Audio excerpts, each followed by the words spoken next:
Good morning, students. Today we will start the next chapter, the chapter 10 in maths.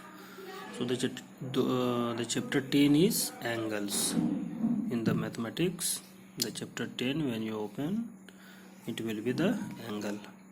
So in the given chapter, there are many terms related to the angles. So first we will know about the angles. How we trace the angles, what are the types of the angles. So there will be the many terms related to the given chapter. So in the given figure, when you see in the given figure, here the two arms are considered. One arms is QR and the one another are QP. Both the arms are rays and both the rays are produced from the fixed point Q. Here Q2 QR is one ray and Q2 QP is the another ray. So when two ray is produced from a fixed point, there will be a angles. An angle will be formed. That means when two rays are considered from a fixed point, then it will form an angle. So QR and QP are two rays and produced from a fixed point Q, so it will be an angle. So PQR will be a form of angle, and the fixed point Q is known as the vertex, and both the rays QR and QP are known as the arms of the angle. So here also is given Q is the vertex of angle PQR and QP and QR are the arms of angle PQR. This is the symbol of angle. Here the symbol represent an angle. So what angle is formed in the given figure? PQR, or you can say RQP. So QE will be the vertex and QR and QP will be the arms of the angle.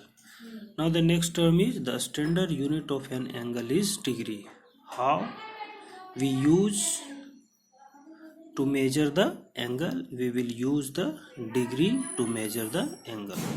So also degree is the measurement of angle, and we use a protractor to measure and construct angle. So there will be a protractor in the geometry box, and by the using of protractor we will consider a angles. So for construction of angles we will use protractor, and also we will use the compasses. Now will come the next terms. There are many angles formed in the given figure. Here the first angle is zero angle. Here in the given figure we observe O is the vertex of the angle, and OA and OB both are the arms of the given angle. So when both the rays are coincide each other, then there will be an angle formed and their measurement will be 0, because there is no inclination between them. There is no inclination between both the rays. That means OA and OB.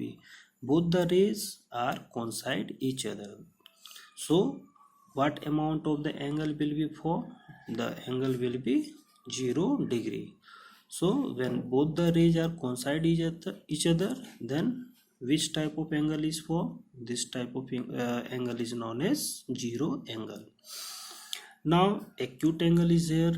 Here two arms of the given angle is given, and if the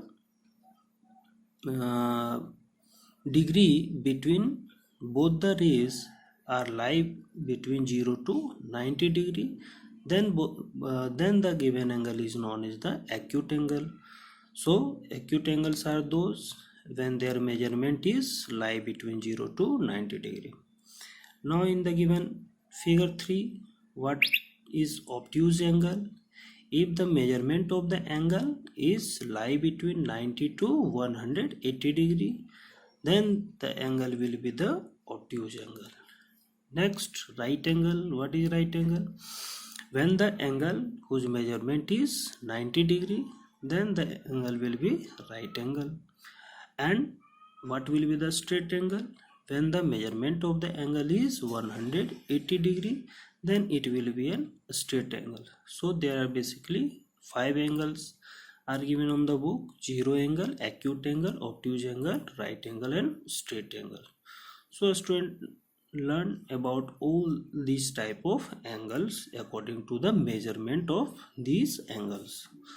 Now name the vertex and arms of the following angles.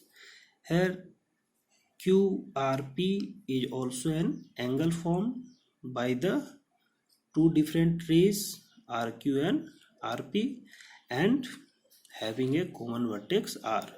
So you can name it the angle QRP or PRQ because angle is formed at the vertex.